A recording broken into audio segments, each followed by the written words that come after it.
আসসালামু আলাইকুম বন্ধুরা, কেমন আছেন? আশা করছি ভালো আছেন। আল্লাহর রহমতে আমিও ভালো আছি। আজকে একটি নতুন রেসিপি নিয়ে আপনাদের সামনে আবারও হাজির হয়ে গেছি।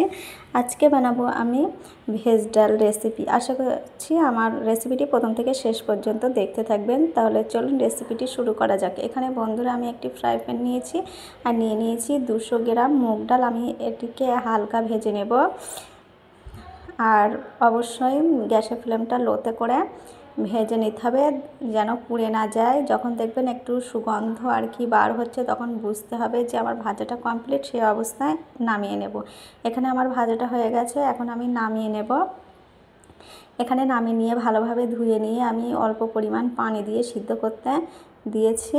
আর সিদ্ধটা দেখুন বন্ধুরা, কিছুক্ষণ পর সিদ্ধটাও হয়ে গেছে।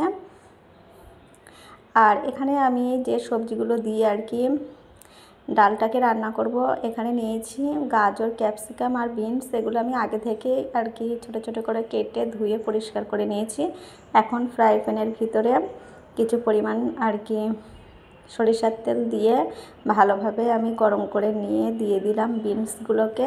এগুলো আমি 1-2 মিনিট একটু ভেজে নেব।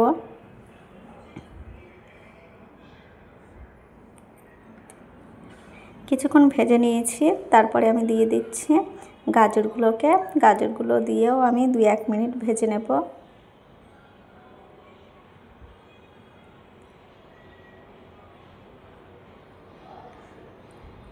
কিছুক্ষণ ভাজার পর আমি ক্যাপসিকামগুলোকেও একই সঙ্গে দিয়ে দিলাম। এখন সমস্ত আর কি সবজিগুলোকে ভালোভাবে আমি নাড়াচাড়া করে ভেজে আর কি একটু সিদ্ধ করে নেব।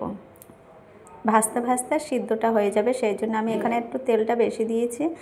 আর একটু দিয়ে দিচ্ছি আর কি লবণ আর হলুদ দিয়ে একই সঙ্গে ভালোভাবে নাড়াচাড়া করে দেখুন বন্ধুরা, এখানে কিছুক্ষণ ভেজে নেওয়ার পরে আমার ভাজাটা কমপ্লিট হয়ে গেছে। মানে সিদ্ধটাও হয়েছে, ভাজাটাও হয়েছে একই সঙ্গে। এখন নামিয়ে রেখে দিলাম পাশে। আর এদিকে একটি কড়াই নিয়ে তার ভিতরে পরিমাণ মতো তেল দিয়ে দিয়েছি। আর দিয়ে দিলাম আমি গরম মশলা। গরম মশলা বলতে এখানে আছে দারচিনি, লবঙ্গ, এলাচ আর একটি তেজপাতা। আর তার সঙ্গে দিয়ে দিলাম একটি বড় সাইজের পেঁয়াজ কুচি। এখন আমি ভালো করে আর কি পেঁয়াজটাকে একটু ভেজে নেব। কিছুক্ষণ ভেজে নেওয়ার পরে দিয়ে দিলাম আমি রসুন থিতো। এখানে রসুন থিতোটা দিয়ে ভালোভাবে নাড়াচাড়া করে হালকা ভেজে নেব লাল লাল করে। এখানে দেখুন বন্ধুরা, আমার ভাজাটা হয়ে গেছে। তারপরে দিয়ে দিচ্ছি সিদ্ধ করে রাখা আমি ডালগুলোকে।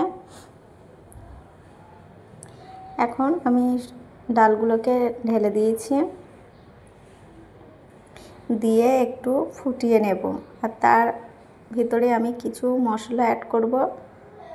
এখানে প্রথমে আমি সবজিগুলোকে দিয়ে দিলাম আর কি, যে সবজিগুলোকে আমি ভেজে রেখে দিয়েছিলাম সেগুলোই আমি দিয়ে দিয়েছি।